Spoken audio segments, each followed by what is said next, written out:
जय हिंद साथियों, welcome to self study classes Vishwamit Jain YouTube channel में आप सभी का स्वागत है। दोस्तों, आज हम हिंदी से संबंधित कुछ महत्वपूर्ण प्रश्नों के बारे में यहाँ पर पढ़ेंगे। ठीक है, आपकी जो हिंदी है उसके संबंध में कुछ महत्वपूर्ण प्रश्नों पर यहाँ पर चर्चा करने वाले हैं। ठीक है, तो सभी लोगों को वीडियो को लाइक करना है, सभी लोगों को लिए वीडियो को शेयर भी करना है। हिंदी के कुछ प्रश्न हैं जिसमें हम पर्यायवाची और समानार्थी और विलोम शब्दों के बारे में चर्चा करने वाले हैं। तो जल्दी से आपको वीडियो को लाइक करना है। आपका पहला जो प्रश्न यहाँ पर हो जाएगा साथियों, वो क्या हो जाएगा? कौन सा विस्मयादि बोधक चिन्ह है? विस्मयादि बोधक चिन्ह यहाँ पर बताना है कौन सा हो जाएगा। ये चार चिन्ह आपको दिए हैं, चार चिन्हों में से आपको विस्मयादि बोधक चिन्ह को पहचानना है यहाँ पर। तो आपका राइट आंसर क्या हो जाएगा? जो भी साथी टेलीग्राम ग्रुप से नहीं जुड़ पाए हैं अभी तक, वो टेलीग्राम ग्रुप से जरूर जुड़ेंगे। टेलीग्राम ग्रुप से जुड़ने के लिए आपको टेलीग्राम ऐप डाउनलोड करना है, फिर उसमें सर्च करना IAS स्टडी ट्रिक। ठीक है, तो आपका जो राइट आंसर हो जाएगा दोस्तों, वो क्या हो जाएगा? विस्मयादि बोधक जो चिन्ह होता है वो विकल्प नंबर 3 आपका यहाँ पर बिल्कुल सही हो जाएगा, 3 नंबर। ठीक है, विस्मयादि बोधक चिन्ह। अगला देखना है, बाला प्रत्यय से बना शब्द निम्न में से कौन सा है? बालपन, बाली, गाने वाला या फिर बाला। तो बाला प्रत्यय से बना शब्द यहां पर बताएंगे। आपका राइट आंसर क्या हो जाएगा? 4 विकल्प हैं। बाला प्रत्यय से बनने वाला शब्द यहां पर पहचानना है। और प्रश्न क्रमांक 2 का जो आपका राइट आंसर होगा वो क्या हो जाएगा? गाने वाला। गाने वाला में जो बाला है वो बाला प्रत्यय से बना है, गाने वाला। ठीक है, तो ये बाला आपका जो 3 नंबर है वो यहां पर सही हो जाएगा, C नंबर। आपको चिंत का विलोम शब्द बताना है दोस्तों। चिंत का विलोम शब्द क्या हो जाएगा?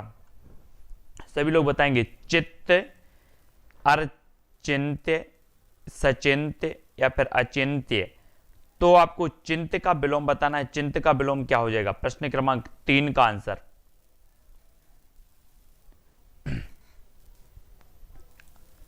तब आपका बिल्कुल जो राइट आंसर होगा, चिंत का जो विलोम आपका हो जाता है वो हो जाता है अचिंत्य। अचिंत्य यानी कि जो विकल्प नंबर 4 है वो बिल्कुल सही हो जाएगा। चिंत का विलोम होता है अचिंत्य। ठीक है, अगला देख लेते। बार बार कही गई उक्ति खालिस्तान कहलाती है। पुनोक्ति, पुनरुक्ति, पुनरुक्ति या फिर पुनरोक्ति क्या कहलाती है? बार बार कही गई उक्ति क्या कहलाती है?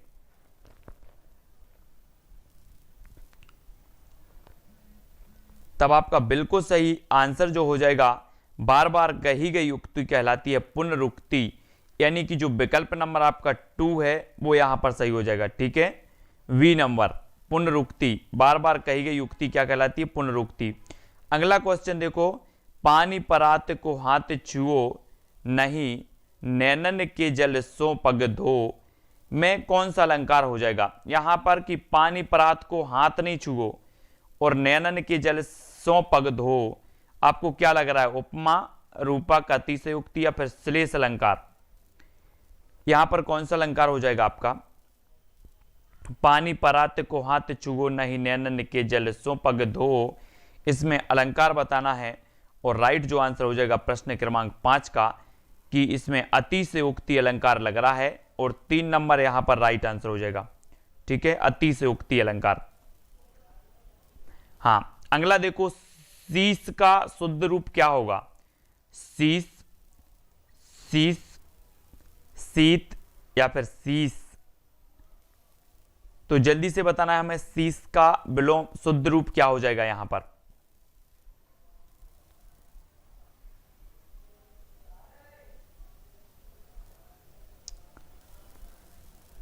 तो आपका जो राइट आंसर होगा वो क्या होगा? शीश। शीश यानी कि जो 1 नंबर है वो बिल्कुल सही हो जाएगा। ठीक है,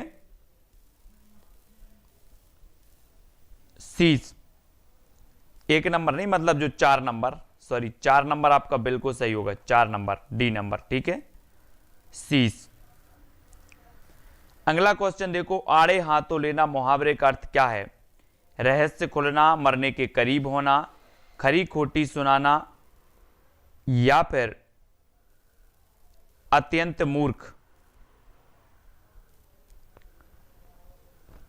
सभी लोग बताएंगे आड़े हाथों लेना मुहावरे का अर्थ क्या है?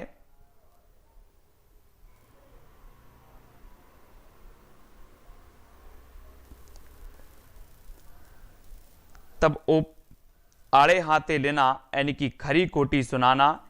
3 नंबर यहां पर बिल्कुल सही होगा, आड़े हाथों लेना खरी खोटी सुनाना, 3 नंबर।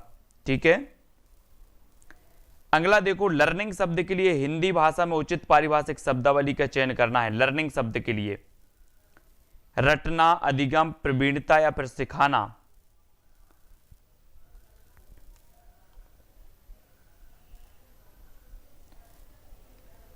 तो राइट आंसर क्या हो जाएगा लर्निंग शब्द के लिए? तो उत्तर हो जाएगा बी, यानी कि अधिगम, है ना। लर्निंग शब्द के लिए जो उचित पारिभाषिक शब्दावली होगा वो क्या हो जाएगा? अधिगम, 2 नंबर। नेक्स्ट देख लेते हैं, चांदी का पर्यायवाची क्या हो जाएगा? धनरस, उदक, खनक या चंद्रहास। चांदी का पर्यायवाची खालिस्तान है, तो क्या है चांदी का?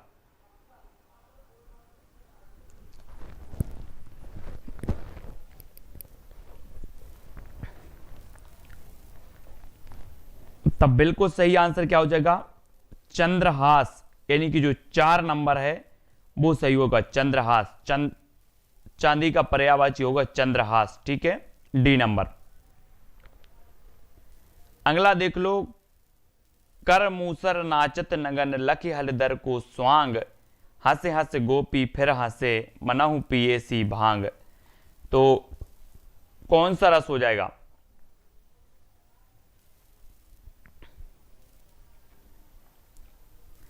हास, शांत, भक्ति या फिर वात्सल्य।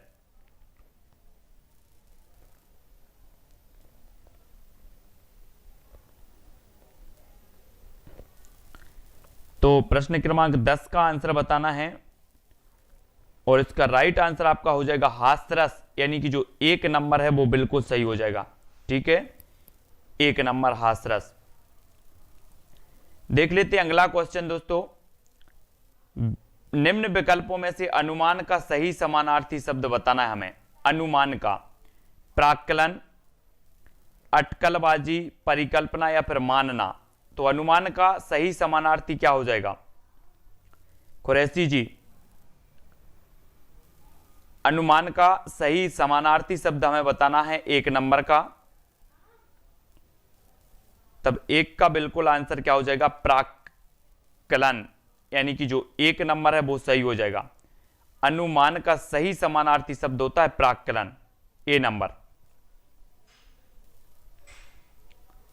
अगला क्वेश्चन देखिए, शांत रस का स्थायी भाव क्या है? भक्ति है, वत्सल है, निर्वेद या जुगुप्सा। शांत रस का स्थायी भाव बताना है हमें। प्रश्न क्रमांक 2 का आंसर तो बिल्कुल सही आंसर हो जाएगा क्या? निर्वेद, यानी कि 3 नंबर आपका बिल्कुल सही है। शांत रस का स्थायी भाव क्या है? निर्वेद। चारु चंद्र की चंचल किरणें खेल रही थी जलथल में, कौन सा अलंकार है? उपमा, श्लेष, यमक या अनुप्रास। चारु चंद्र की चंचल किरणें खेल रही थी जलथल में,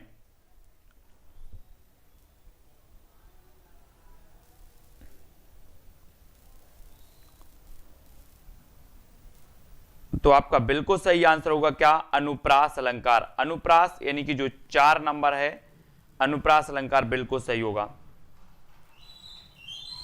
अगला देख लो, जो नया आया हुआ हो, इस शब्द समूह के लिए एक शब्द क्या होगा? दुर्लभ, नवजीवन, नवागंतुक, नया मेहमान। जो नया आया हुआ हो शब्द, उस समूह शब्द समूह के लिए शब्द बताइए।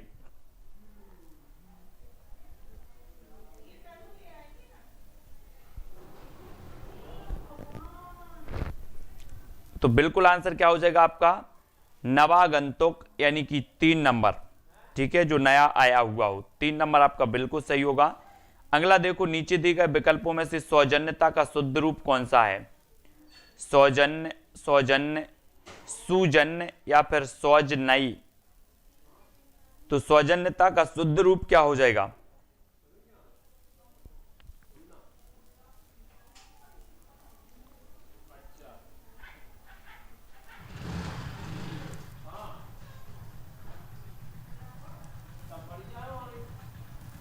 तो प्रश्न क्रमांक 5 का जो आपका राइट आंसर हो जाएगा वो हो जाएगा सौजन्य, यानी कि जो विकल्प नंबर ए है वो यहां पर राइट होगा। ठीक है, ए नंबर का।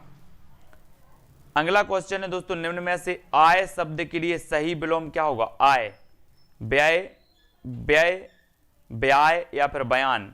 आय के लिए विलोम शब्द बताना है हमें।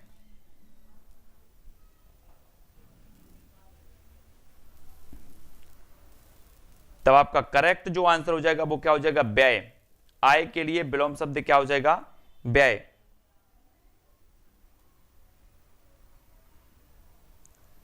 ठीक है, ए नंबर, एक नंबर आपका बिल्कुल सही हो जाएगा, है ना।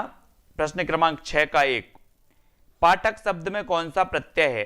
का, अक, आक या फिर आ। सभी लोगों को बताना है। प्रश्न क्रमांक 7 का आंसर बताएंगे सभी लोग। पाठक शब्द में कौन सा प्रत्यय है?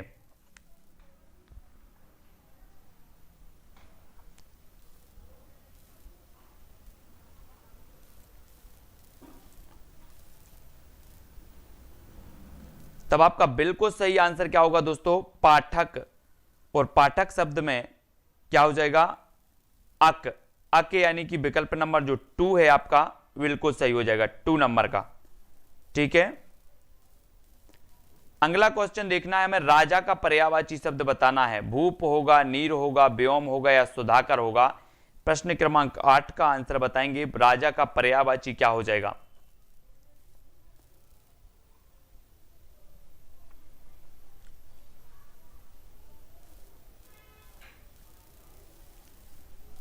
तो सभी लोगों ने जो राजा का पर्यायवाची बताया है वो बताया भूप, यानी कि जो विकल्प नंबर 1 है वो यहां पर सही होगा। राजा का पर्यायवाची होता है भूप, 1 नंबर। ठीक है, दोपहर का समय क्या कहलाता है?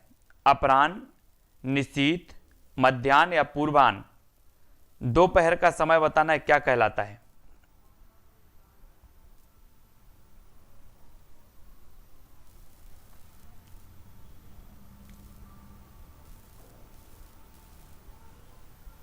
तब आपका बिल्कुल सही हो जाएगा क्या? मध्याह्न, यानी कि जो विकल्प नंबर 3 है वो सही हो जाएगा। ठीक है, 3 नंबर। अगला देख लो, ऊंट के मुंह में जीरा, इस मुहावरे का अर्थ बताना है हमें। भेद प्रकट होना, हर समय काम करने वाला, रोब जमाना, आवश्यकता से बहुत कम। सरल है बिल्कुल, सभी लोग बताएंगे।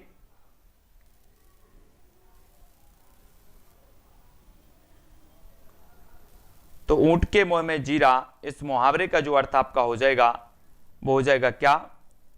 आवश्यकता से बहुत कम, यानी कि 4 नंबर आपका बिल्कुल सही हो जाएगा। ठीक है, अगला क्वेश्चन देख लेते हैं दोस्तों। सुशांत शब्द में प्रयुक्त उपसर्ग और मूल शब्द के लिए सही विकल्प आपको चुनना है। तो बताएं, सुशांत शब्द में जो उपसर्ग है वो कौन सा है, मूल शब्द है वो कौन सा है? सु धन शांत, सु धन शांत, सु धन अशांत या सुस धन अंत। तो बिल्कुल डेली क्लास आपकी 9 बजे लगती है हिंदी की, है ना। डेली 9 बजे हिंदी की क्लास होती है और सुशांत शब्द में प्रयुक्त उपसर्ग यहां पर बताना है हमें। तो आपका बिल्कुल सही आंसर होगा सु धन शांत, यानी कि जो विकल्प नंबर आपका 2 है वो यहां पर बिल्कुल सही हो जाएगा, 2 नंबर। ठीक है, विकल्प नंबर 2। मखमल के झूले पड़े हाथी सा टीला में कौन सा अलंकार है? रूपक है, अतिशयोक्ति है, पूर्णोपमा है या फिर लुप्तोपमा है। मखमल के झूले पड़े हाथी सा टीला में कौन सा अलंकार है? मैंने आपको अलंकार बहुत अच्छे से पढ़ाया है कि अलंकार की पहचान कैसी करनी है, अलंकार के जो वाचक शब्द होते हैं उनको कैसे पहचानना है ना। एक एक अलंकार मैंने आपको बताया है, अलंकार की पहचान भी बताई है। और मखमल के झूले पड़े हाथी सा टीला में जो अलंकार हो जाएगा वो क्या हो जाएगा? लुप्तोपमा। लुप्तोपमा यानी कि जो विकल्प नंबर जो 4 है वो सही हो जाएगा। ठीक है, 4 नंबर आपका बिल्कुल सही हो जाएगा, लुप्तोपमा। व्याकरण में भाषा का विश्लेषण किस स्तर पर नहीं किया जाता? व्याकरण में भाषा का जो विश्लेषण है किस स्तर पर नहीं किया जाता? ध्वनि तथा उच्चारण के स्तर पर, वाक्य रचना के स्तर पर, शब्दावली तथा अनुवाद के स्तर पर या फिर लिपि तथा वर्तनी के स्तर पर। तो व्याकरण में भाषा का विश्लेषण किस स्तर पर नहीं किया जाता?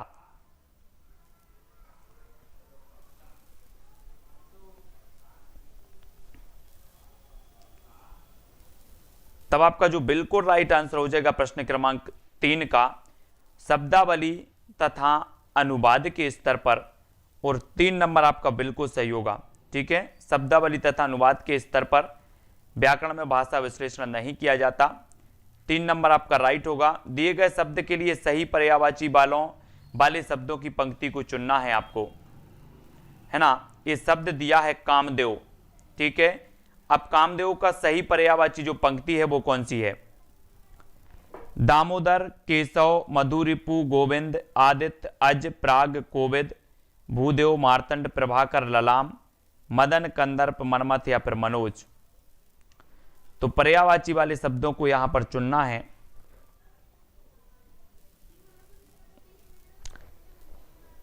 कामदेव के जो पर्यायवाची हैं वो कौन से हो जाएंगे? तब आपका बिल्कुल सही आंसर क्या हो जाएगा? विकल्प नंबर 4 मदन, कंदर्प, मनमथ और मनोज। 4 नंबर आपका बिल्कुल सही हो जाएगा। एक क्या हो जाएगी? कामदेव के पर्यायवाची होगी 4 नंबर। अगम का विलोम क्या होता है दोस्तों? सुगम, दुर्गम, आगम या फिर आवागमन। अगम का विलोम बताना है हमें।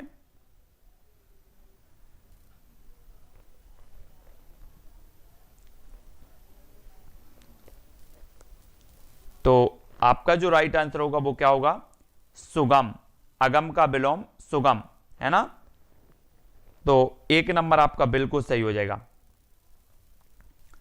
अगला देख लो, नरसिंह में कौन सा समास है? अव्ययीभाव समास, तत्पुरुष समास, कर्मधारय समास या फिर द्विगु समास।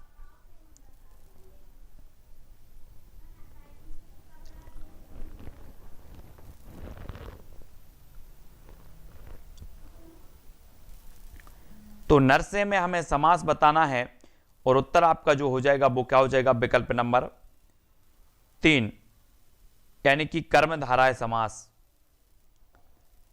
है ना। नर है सो जो से हैं, या नर के समान है जो से हैं, इस प्रकार नर है जो से हैं, इस प्रकार से हो जाएगा। तो आपका जो 3 नंबर है वो बिल्कुल सही हो जाएगा, कर्मधारय समास। ईसा का शुद्ध रूप निम्न में से कौन सा है? ईसा, ईसा, ईस या फिर ईसा। ईसा का शुद्ध रूप बताना है आपको, है ना। वो वाला ईसा बताना है आपको जो आपका जो सदी वाला होता है, शताब्दी वाला। तो आपका बिल्कुल सही कैंसर हो जाएगा ए नंबर। ए नंबर आपका बिल्कुल सही होगा, 1 नंबर। ठीक है। अगला आपको रीता गाना गाती है में कौन सा वाच्य है? भाव वाच्य है, कर्म वाच्य है, इनमें से कोई नहीं, या कर्तरी वाच्य है। रीता गाना गाती है कौन सा वाच्य है?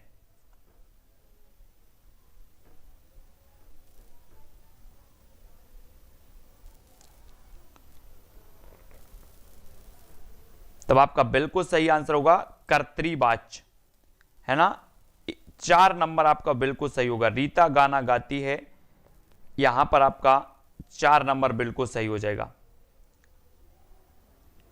नेक्स्ट बात आपको करनी है, अंगुली उठाना मुहावरे का अर्थ निम्न विकल्पों में से कौन सा है? अंगुली उठाना मुहावरे का अर्थ बताना है। पीडीएफ टेलीग्राम ग्रुप में मिल जाएगी। अंगुली उठाना मुहावरे का अर्थ बताना है दोष निकालना, दोष ना निकालना, दोष निगलना या फिर दोषी को निकालना। तो उंगली उठाना मुहावरे का अर्थ क्या हो जाएगा?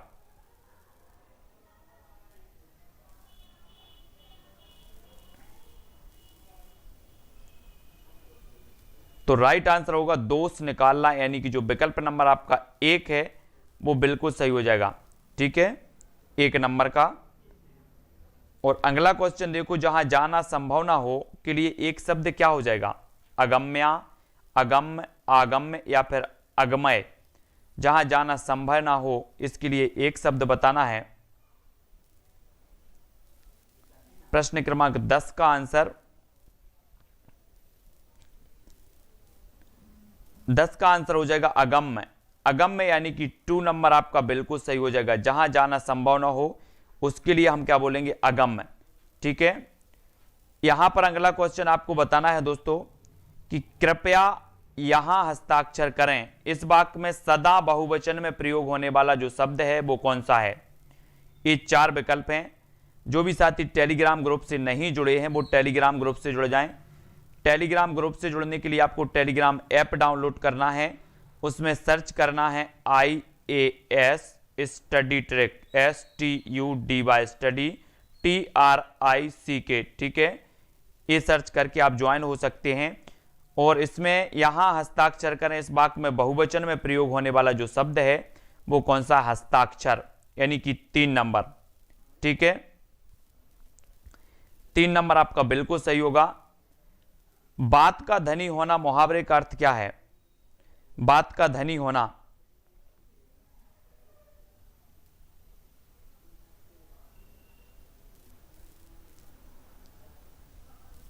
तब बात का धनी होना आपको बताना है। प्रश्न क्रमांक 3 का आंसर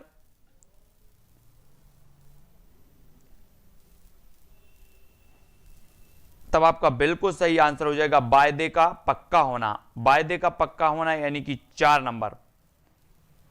बात का धनी होना मुहावरे का अर्थ होता है वायदे का पक्का होना।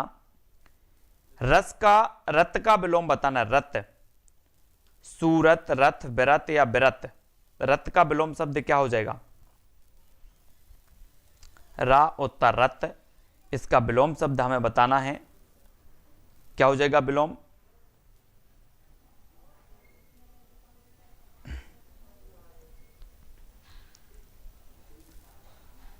तब आपका बिल्कुल सही आंसर क्या हो जाएगा, बिरत। रत का विलोम हो जाएगा बिरत, यानी कि 4 नंबर। ठीक है, बिरत। अगला देख लेते हैं, चतुराई में प्रत्यय है तो कौन सा प्रत्यय है, चतुराई। तो राई, राई, आई या ई। तो चतुराई में बताना है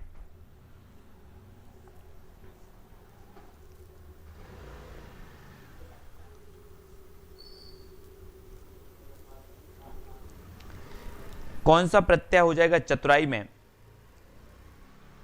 तब बिल्कुल सही आंसर हो जाएगा आपका आई। आई यानी 3 नंबर।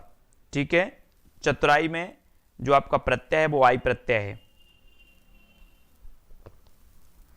अगला है सह का पर्यायवाची क्या होगा, सारफूल, शार्दूल, आही या फिर अंशुमाली। सह का पर्यायवाची बताना है आपको।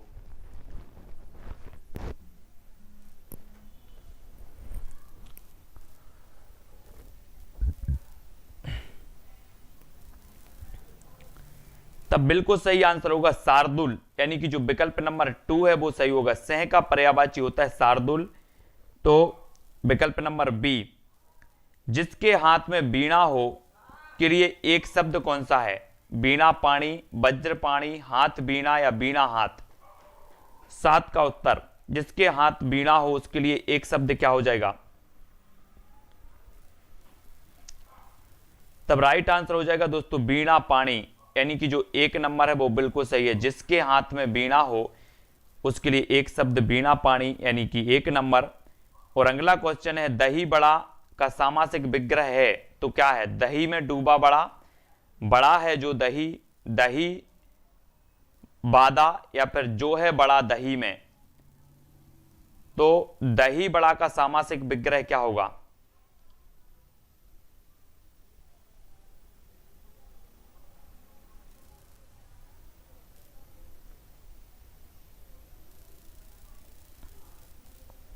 तब आपका बिल्कुल सही आंसर होगा दही में डूबा बड़ा, यानी कि जो 1 नंबर है वो सही हो जाएगा। ठीक है, ए नंबर। कुल और कूल का सही अर्थ बताना है, कुल और कूल का। तो किनारा, ठंडा, वंश योग, वंश किनारा योग या फिर ठंडा। कुल और कूल का सही अर्थ क्या हो जाएगा,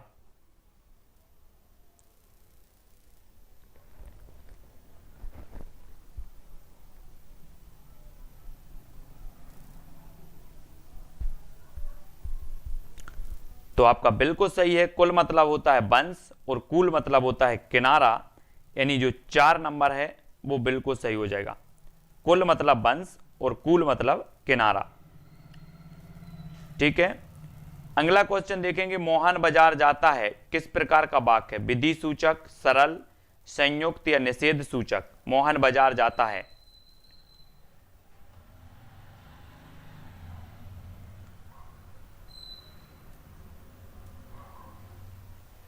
किस प्रकार का वाक्य माना जाएगा? तब आपका उत्तर क्या हो जाएगा? बिल्कुल 2 नंबर, यानी कि सरल वाक्य है। मोहन बाजार जाता है एक ऐसा वाक्य हो जाएगा, सरल वाक्य हो जाएगा। ठीक है, तो यहां पर हमने लगभग 40 प्रश्नों पर चर्चा की हिंदी से संबंधित, जहां पर हमने मुहावरों के बारे में पढ़ा, प्रत्यय के बारे में पढ़ा, उपसर्ग के बारे में पढ़ा, समास के बारे में पढ़ा, विलोम शब्द, पर्यायवाची, समानार्थक, सभी के बारे में पढ़ा। ठीक है, तो इसी प्रकार से सभी लोगों ने आंसर भी बहुत बढ़िया तरीके से दिए हैं। विकास जी, पूजा जी, बड्डे जी, लोधी, रोशनी जी, रश्मि जी, अशोक जी, सूरज जी, सभी के लिए बहुत बहुत धन्यवाद। 9 बजे अपनी यथावत इसी प्रकार से क्लास चलेगी। 2:30 बजे अपनी एक क्लास चलती है और शाम को 6:30 बजे अपनी एक क्लास पर्यावरण की चलती है, 7:30 बजे बाल विकास की चलती है। ठीक है, और रात्रि 9 बजे अपनी चलती है हिंदी की क्लास। ठीक है, प्रभात जी, नेतू तोमर जी, राजशेखर जी, है ना, रुचि गुप्ता जी, जितेंद्र जी, सभी के लिए बहुत बहुत धन्यवाद। सभी लोग वीडियो को लाइक जरूर करें, और जो भी मुकेश जी, मोहन जी, ठीक है, तो वीडियो को शेयर भी करें। इसी प्रकार से आपका पूरा का पूरा शेड्यूल है। जो भी एमपी टेट की तैयारी कर रहे हैं उनके लिए विशेष कक्षा 2:30 बजे, शाम को 6:30 बजे पर्यावरण, 7:30 बजे बाल विकास। ठीक है, और 9 बजे आपकी फिर हिंदी की क्लास होती है। नेहा सिंह जी, विकास जी, गोपाल जी, नीतू जी, मुकेश जी, अशोक जी, सभी के लिए बहुत धन्यवाद। सूरज साहू जी, ठीक है, विकास सोनी जी, नीलू जी, प्रभात जी, अंगराज जी, ठीक है, और अगेन खान जी, बहुत बढ़िया। तो सभी के लिए बहुत बहुत धन्यवाद। आज के लिए वीडियो के लिए बस इतना ही। ठीक है, जय हिंद।